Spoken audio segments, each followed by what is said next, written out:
Thank you, friends, for joining us today for this second State of the Meeting Report Forum. Let's go ahead and start with a little bit of silence.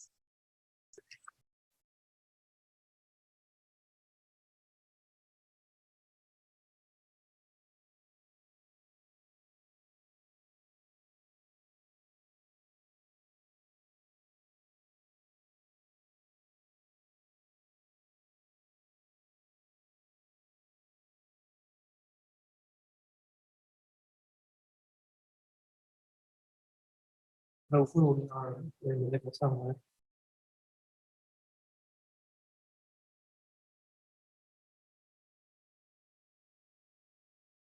Thank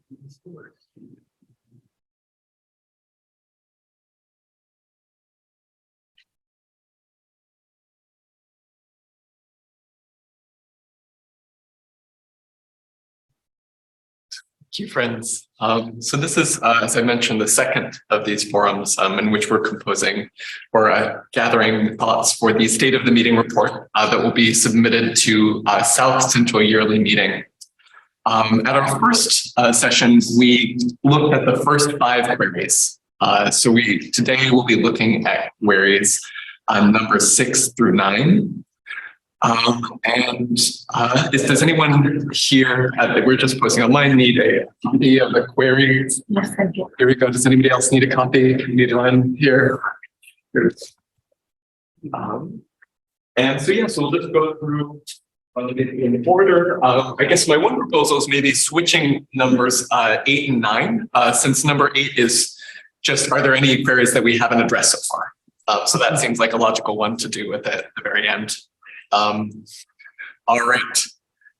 So query number 6 is about intervisitation and outreach. How has intervisitation and involvement with friends outside our meeting affected our meeting's spiritual growth? How have we reached out to seekers and the community around us? And just as a note, friends on Zoom, it's difficult for me to see whether you have your hand raised or not. So if you would like to speak, just go ahead and unmute yourself to speak.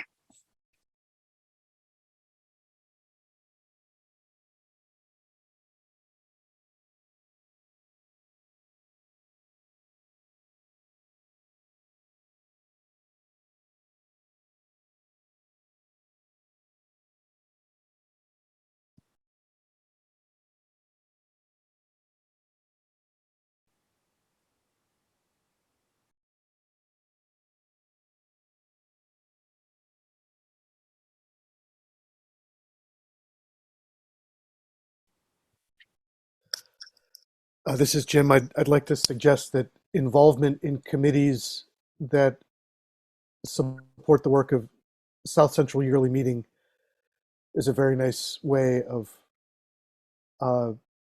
getting involved outside the meeting with other friends. I serve on the Peace and Justice Forum.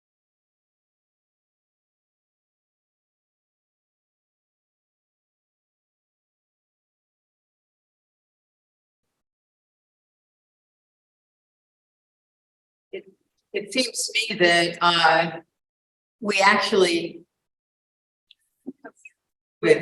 are more connected with more Quaker groups outside of the yearly meeting, even that we have more people in this meeting who are representing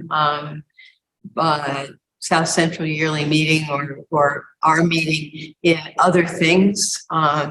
And I think actually the electronic, the Zoom has made that somewhat more possible for us to be like QEW and FCNL, and we hear more about that rather than less, which is great. Intervisitation between friends seems very important to me, as somebody who's traveled quite a bit among friends.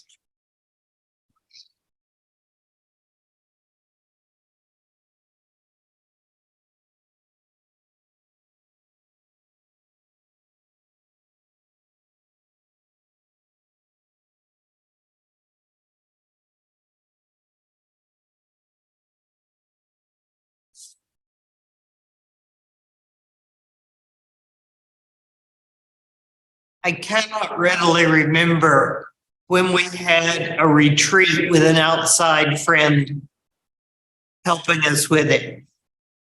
The ones I can think of were several years ago. And that is always a very special occasion.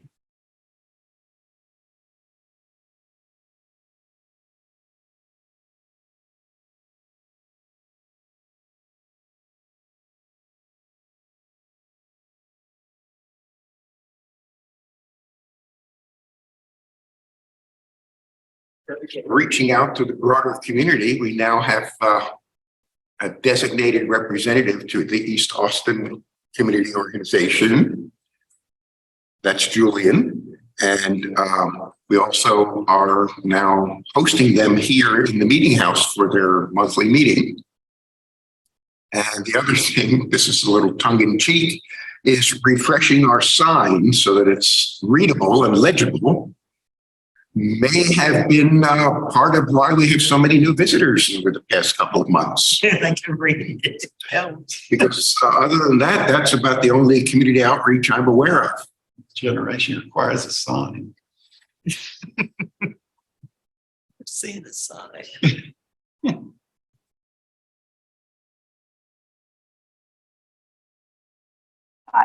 To fix these things. And I feel like in Lady Justice and in the way that you're approaching this current court, you're sort of telling a little bit of the same story, which is that there's work to do and there's no silver bullet. And telling exactly the same story that you just told, which is if you think that winning lawsuits is going to get you there, it's not enough. You can win a bunch of lawsuits. In some sense, this book is about a bunch of amazing lawsuits. Third of the book is about exactly what you were talking about: organizing, registering voters, structural democracy reform, right? Senate has to be reformed. Lena, if you can maybe mute yourself, it seems to be, thank you. You did it. You did Okay. it yourself. Sorry. Oh, that wasn't a response. No, I believe maybe she might have had the radio on or something. Oh, Hearing oh. It didn't sound like Lynn. No, It didn't sound like Glenn at all. No. yeah. It's puzzled. I thought I was really going deaf. This is Erica. It's almost a topic. So This is Erica. We do have a little bit of outreach through our Facebook page, and I periodically get reports of 37 people viewed our Facebook page in the last week, that kind of thing. So there is some outreach from the from our Facebook page. So I should say that responses through our web forms on the website, the inquiries and stuff like that is very regular. I mean, I'm not flooded with it, but I get a number of things every week. That's good.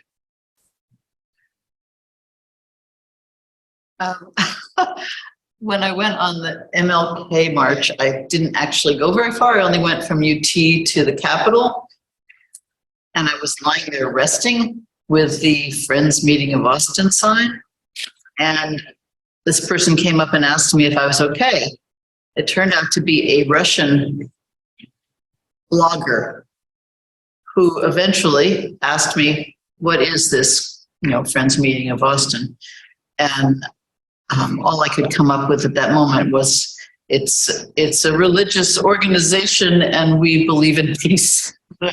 But he was blogging, internationally. So I said, there's one in Moscow. There's Friends House Moscow.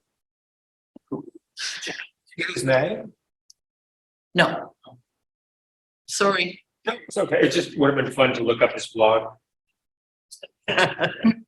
There's a category of Russian bloggers. Sure. Maybe. And if he lives in Austin, it might be easy to find. He was traveling. Oh, traveling, okay.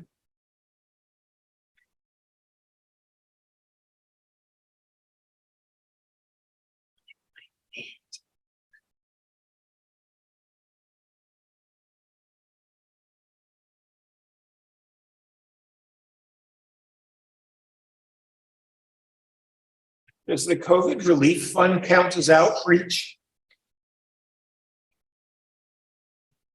Interesting.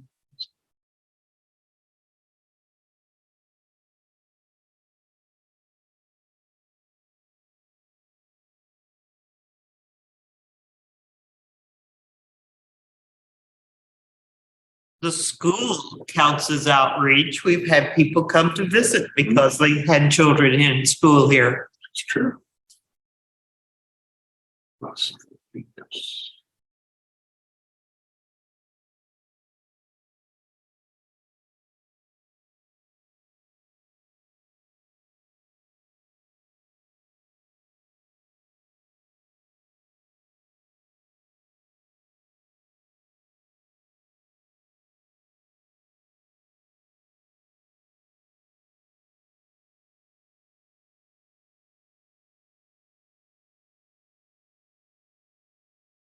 Are there any further thoughts on intervisitation and outreach?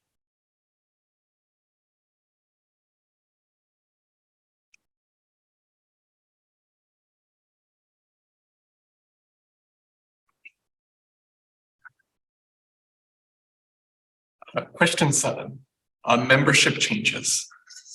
How has membership changed? How has this affected the life of our meeting?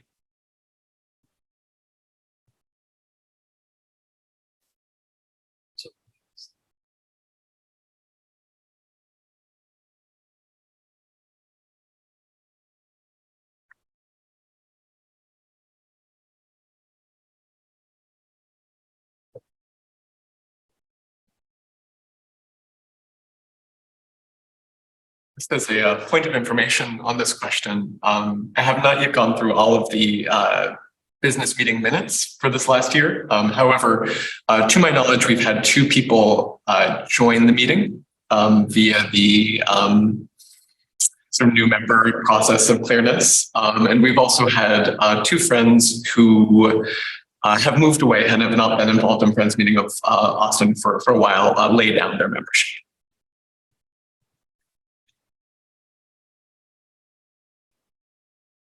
It's a little uncertain to me whether the intent of the query is to define membership in the strictest sense, that is, those who have been approved as members, or whether we mean the body of the community, including members and tenders who seem to be with us for at least an extended length of time. I think in that sense, there's something about Austin it's kind of, I don't want to say transient, transitional.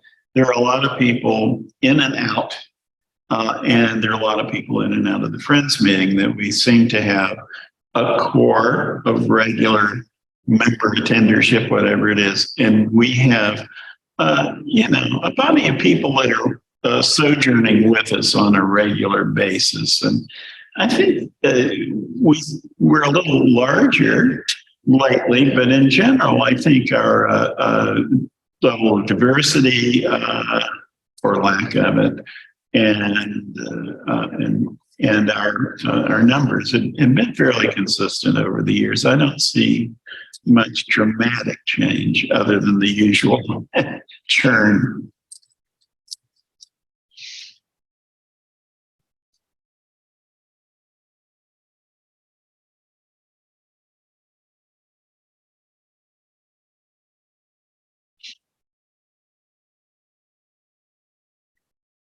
We might want to take note of the new babies and children, even though they are not necessarily offspring of members. We certainly have had reason to make fruits and enjoy new little feet in first day school.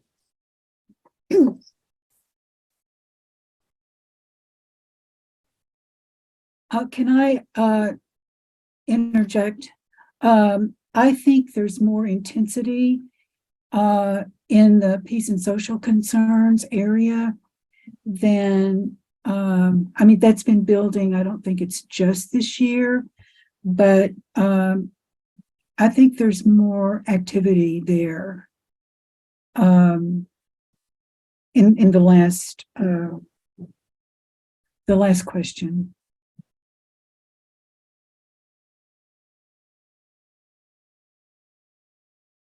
Jim and Chip have been phenomenal, and others also. Thanks.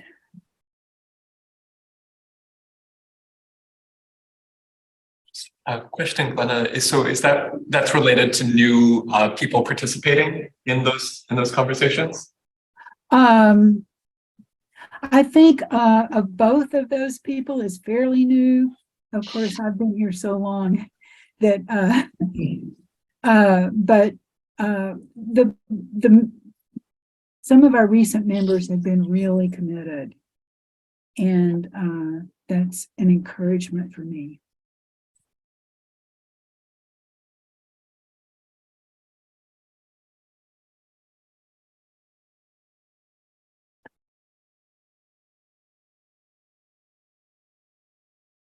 Um, Speaking again, but I think germane to this is the fact that we've made a really impressive recovery from the years of COVID lockdown, that we've regained our numbers and our general vibrancy. And I think our experiments with blended meetings and online meetings have helped us to maintain a continuity of participation in the meeting, which has really helped us get back on our feet again. This may be old news. I always have a hard time remembering how long ago it was whatever.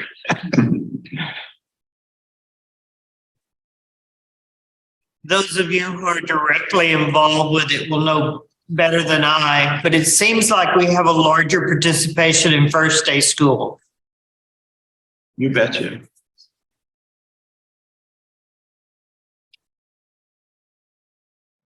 Is it, I'm also forgetting the timeline, but was it in the past year that the new membership brochure was printed and distributed? That might be worth mentioning, and if there's an electronic version, we could link to it in our report.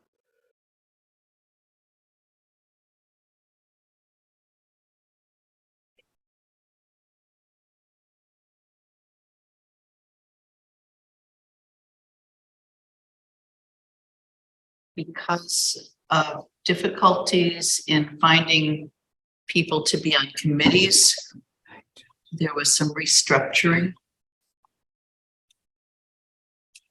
And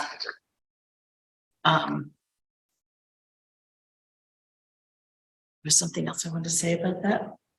Oh, kind of connected to what Glenna said. This year, for the first time in, I don't know, 10 years, the holiday cards to death row inmates went like hotcakes. I mean, they were just gone.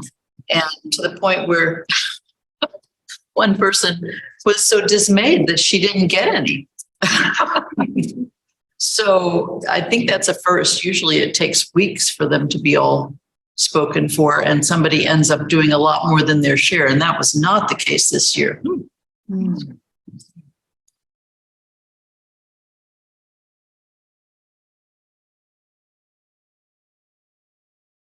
I think following up on what Glenna said also, that we just have a much more active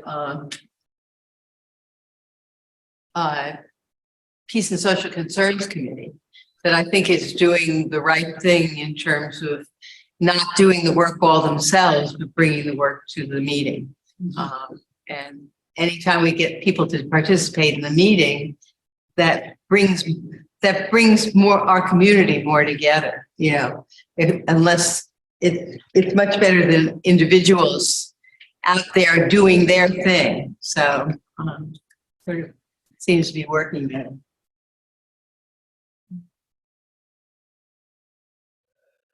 I have something to share which it may relate more to visitation and outreach, but also relates to membership. And that is that this year, maybe for the first time in a few years, I'm not sure how long, but a stewardship letter went out from the Finance and Stewardship Committee. And it's not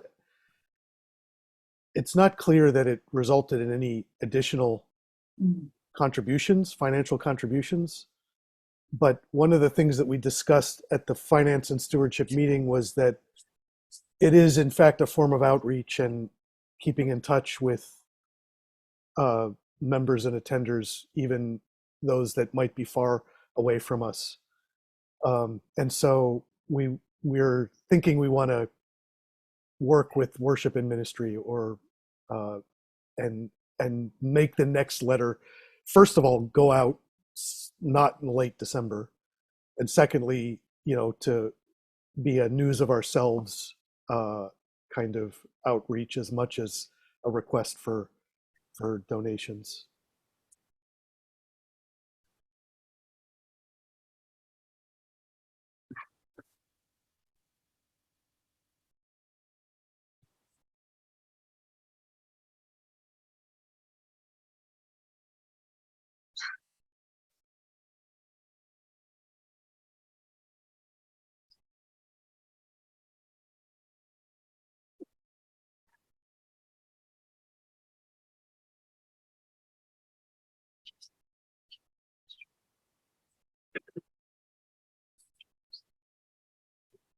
I should know this because I led the meeting to make the wall hanging that is in the foyer as an effort to help us come together when we were still apart. I don't know when we had finished it, but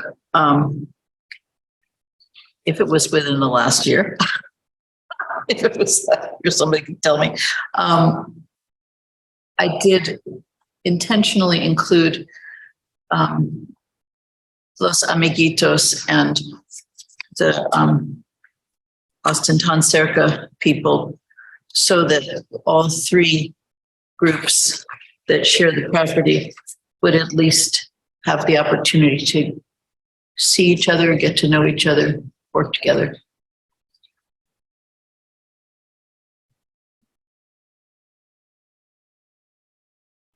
Great.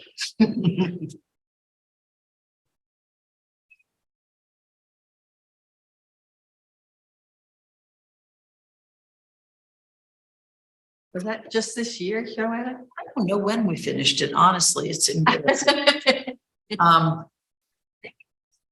My only way of knowing is that I got a Christmas card from Jean Graham saying, thank you for including her in the creation. And she's a member who rarely comes. So maybe Yes, it was this year. Okay, thank you. Somebody's memory is working. I can check friendly notes. Cheating. Very valuable.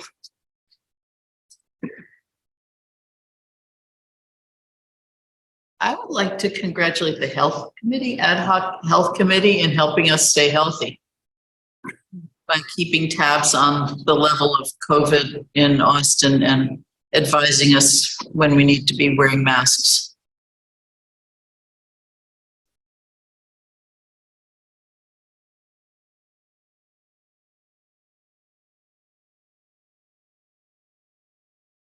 I think it's called the technology committee, but the people who make sure that we can Zoom and we can hear each other every Sunday.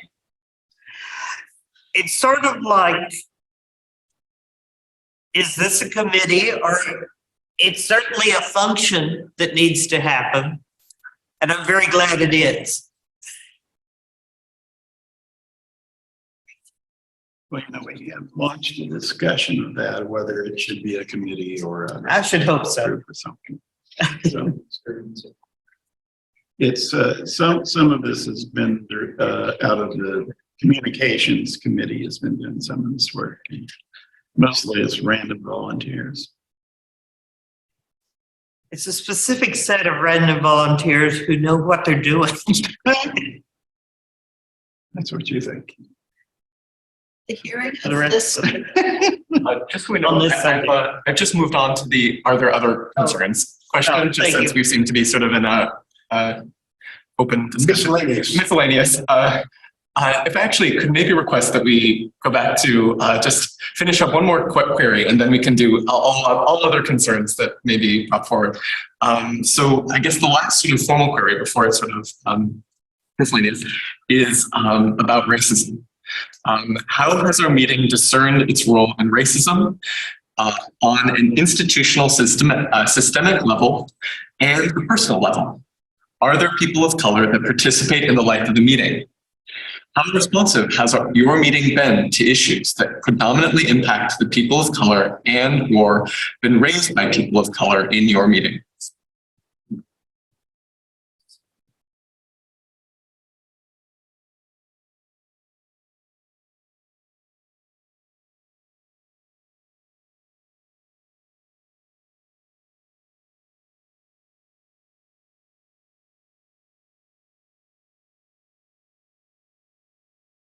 Is this the third or fourth year of the anti-racism awareness group? That's been a sustained effort for some time and has produced lots of good work, including in the last year with communications to the city council and other activities.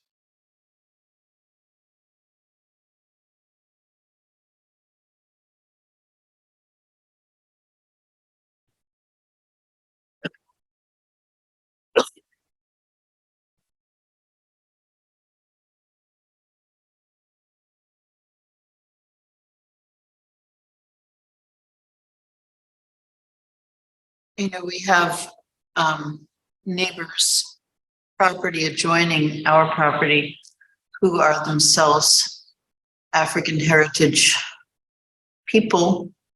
And we have had difficulties having to do with respecting our property, our sense of whether they are or are not respecting our property. And we've had to ask somebody not to be here who is also a person of African heritage.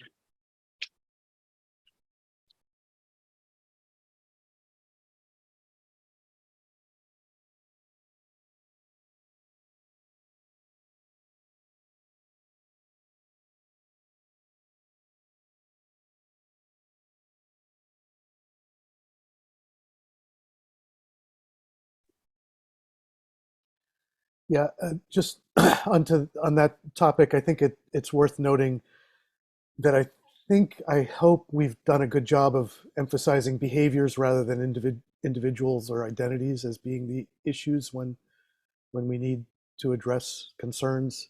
But in another way, I mean, I was very grateful to Julian for his response. It may not have been this past year of wanting to do some proactive outreach to the community on the basis of problems regarding fences and gates and those sorts of things, and that he's now our representative with the East Austin Community Organization seems like a very positive step forward. So that we'll be in closer communication rather than less communication moving forward.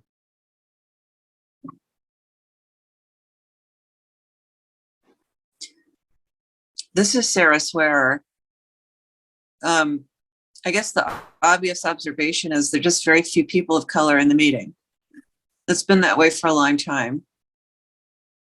And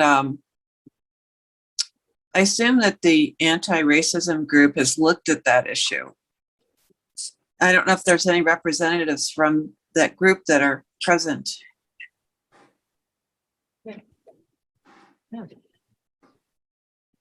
There's lots of us. Few of us.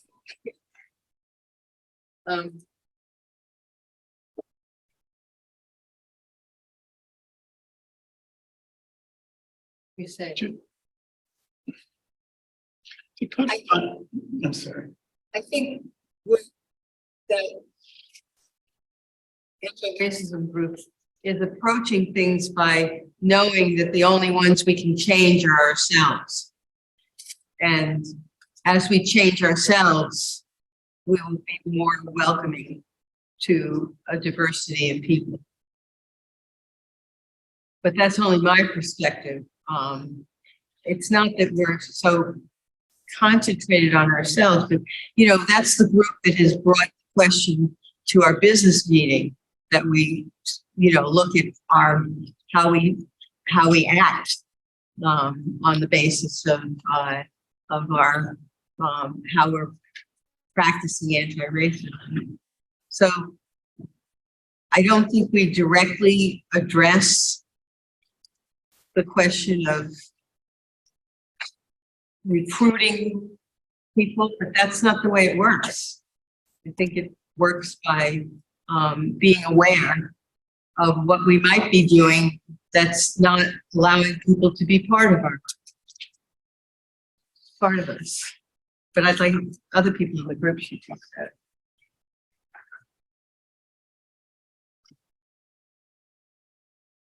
Well, you have to know that there are not a large number of, no, you're reading. Go ahead. Not a large number of people of color among us today in this meeting. Staying in the meeting is a critical part of what we do annually. And so people of color are not included here either because they just didn't choose to come, or because they don't feel welcome, or because they don't feel enough a part of the meeting to take part in an activity like this. I don't know if we ask people enough, you know, how they feel. And I don't know if we mention to them that this is something we do every year. It's really important. It's just a blip in the weekly bulletin if you don't know.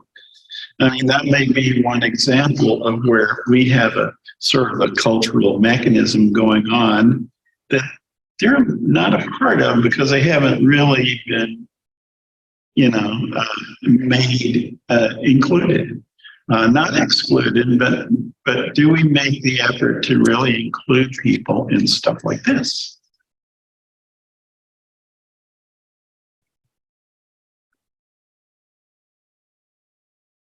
The anti-racist group has also taken action in areas where how we as white people interact with other people who are in the dominant white culture, and the efforts to get the city council to live up to its resolution from a couple of years ago is an example beyond just the personal awareness to addressing some of the systemic uncover those areas that are not so visible.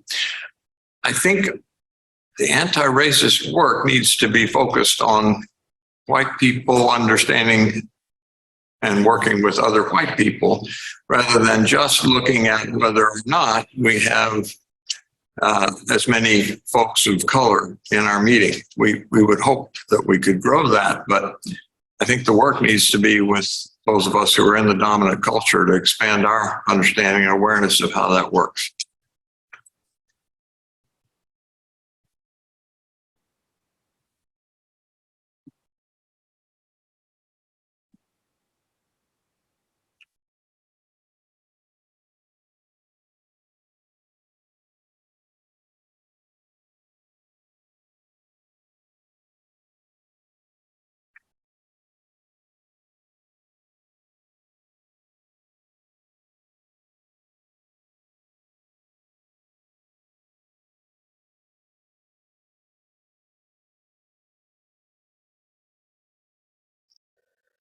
Is it relevant to mention our close ties with Colombia and with Austin Tanserka that have been longstanding work with those in our community and South, in the global South, but predominantly working with people of color. And again, I think, as with the anti-racism awareness group, these are sustained activities year on year, which is important to note.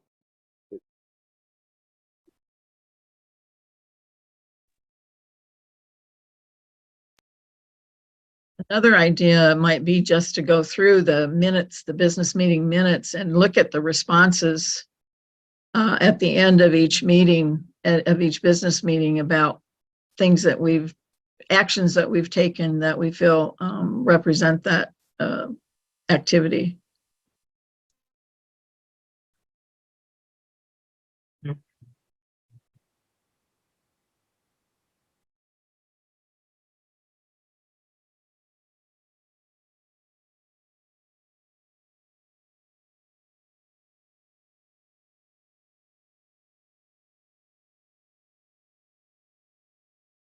I think that the death row, pen pal and visitation by our members predominantly impacts people of color. I've never actually gone through it. Like, who visits a white guy, who visits a black guy, who visits a Hispanic guy, but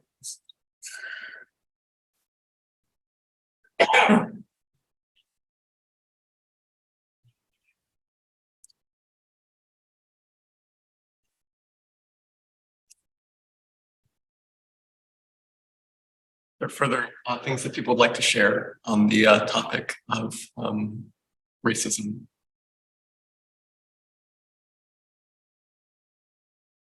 we still have work to do.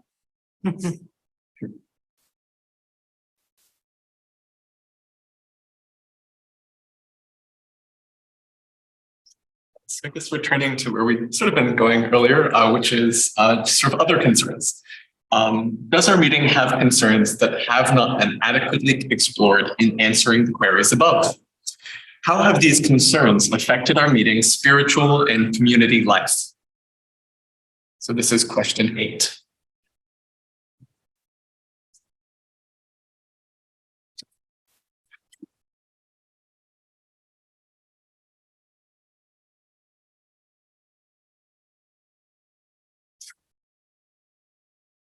For years, there was a concern about people being able to hear.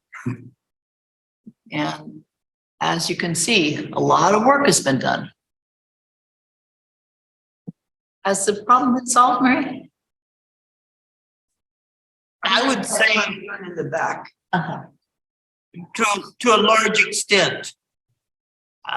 I discovered I didn't buy the kind of hearing aids that can plug in together with the system.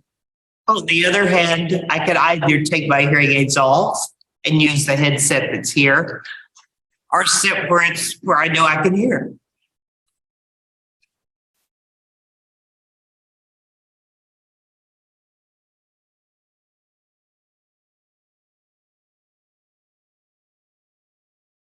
I think it's gratifying to hear and see that the meeting house is being used more often by other groups as the pandemic pressures have lessened. That may have been mentioned when I wasn't here, but I think it's worth noting we're having other people come in from outside and use the property, just like the East Austin Community Group, for example. So that's a positive sign.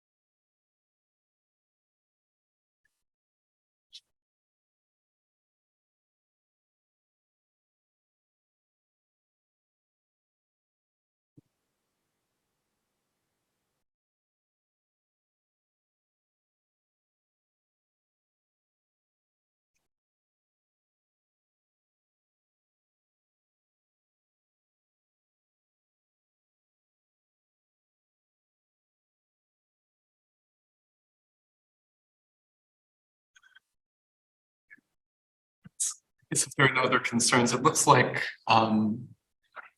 we have about 10 minutes or so still before we should take a little break before meeting for worship. I believe we have maybe a slightly different group here than we did 2 Sundays ago. when we considered the first 5 questions on the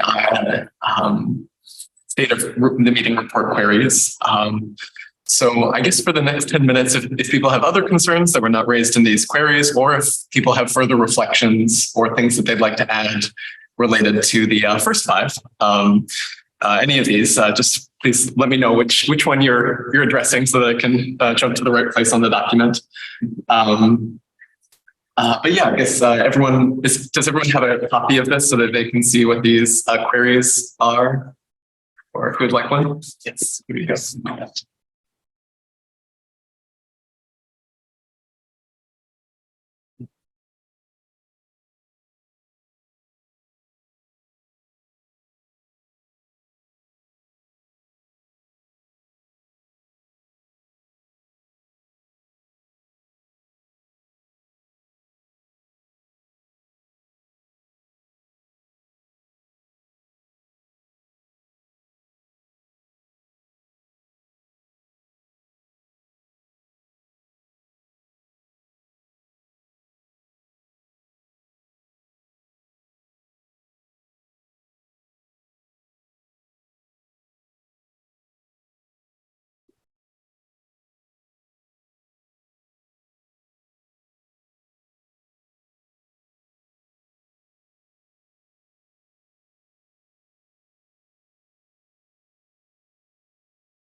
I was wondering, as a young person, what attracts you to the Quakerism, or did you grow up with it?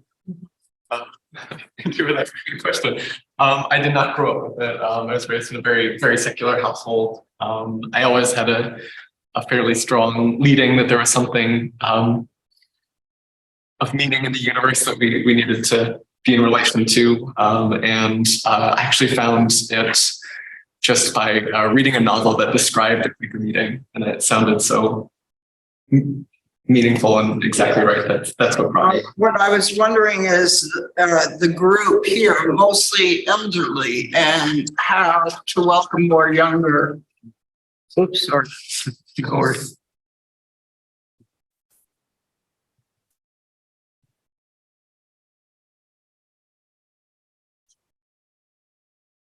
I think we have enough younger families.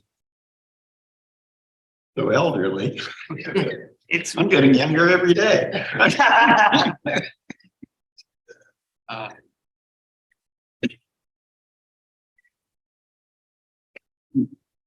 I want to know what book you read. The Marriage Plot by Jeffrey Eugenides. What was it? The Marriage Plot by Jeffrey Eugenides.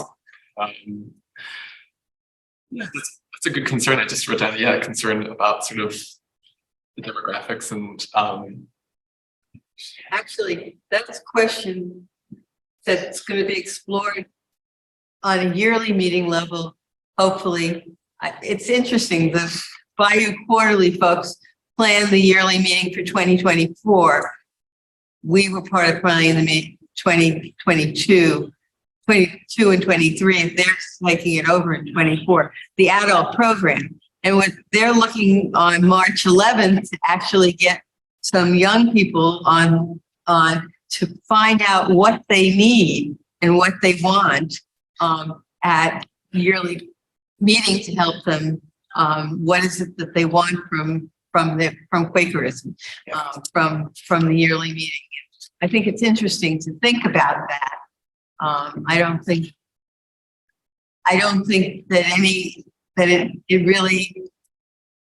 I mean, I don't think we can dish it up in a way, but it'd be interesting sometime to hear from younger people why they have come to Quakerism.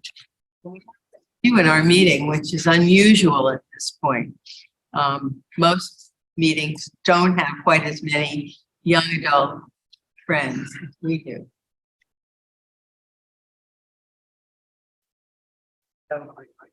Kirk is participating remotely. Kirk, would you have anything to contribute on this particular topic?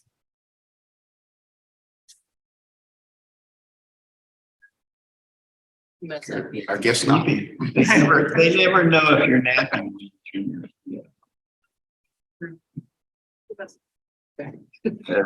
You went back. Who knows? I guess just sharing my own perspective on this. I feel like we sort of touched on that issue when we were talking about membership a little bit in terms of just the nature of people's lives here in Austin, that we tend to go and come so frequently. And I feel like that's just even much more true for people in sort of their 20s and 30s, that our lives just are so so mobile and so it just, we have to sort of move where there's work, and it's always a little bit tricky to find where there's affordable housing, and all of these things sort of make it tricky to really lay down roots in a place. Which, and then really committing to a religious community, it then becomes a trickier thing. I notice when I look around the meeting house, there's a fair number of younger people. Of course, these days, I think 65-year-olds are in kindergarten. But you know, I think we are getting younger. But what's not getting younger is a population of people who serve on committees and take a lot of leadership, and that group tends to be more geriatric. And one could reflect on that. Maybe, you know, we're elders. Maybe that's a natural process. We really want younger people to be involved in all these things, but we may be going against the tide in the sense of the older people are the people who tend to actually step up and do it.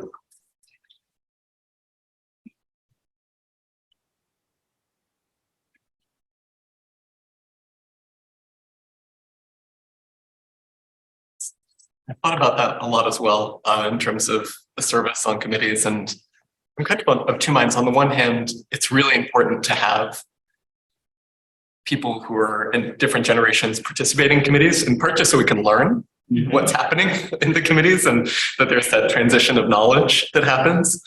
On the other hand, I think in a lot of ways it really makes sense to have, we have so many older people in the meeting who are retired and just still have so much energy and intelligence and just so much capacity to do great things. And so it kind of makes sense that they would take on a lot of the sort of work of the meeting, whereas people who are still working or have kids or have older things are a little bit more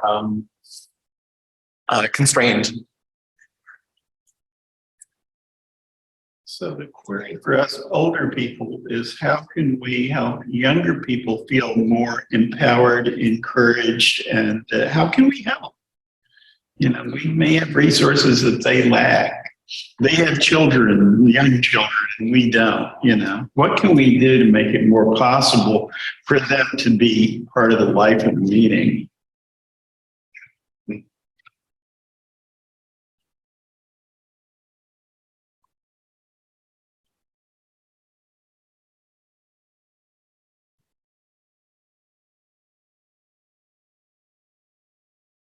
I missed the beginning part on the race. I think I walked in when you were talking about race. What was the question? It's number 9. It's up here. Yeah, number The 9. very last area up there.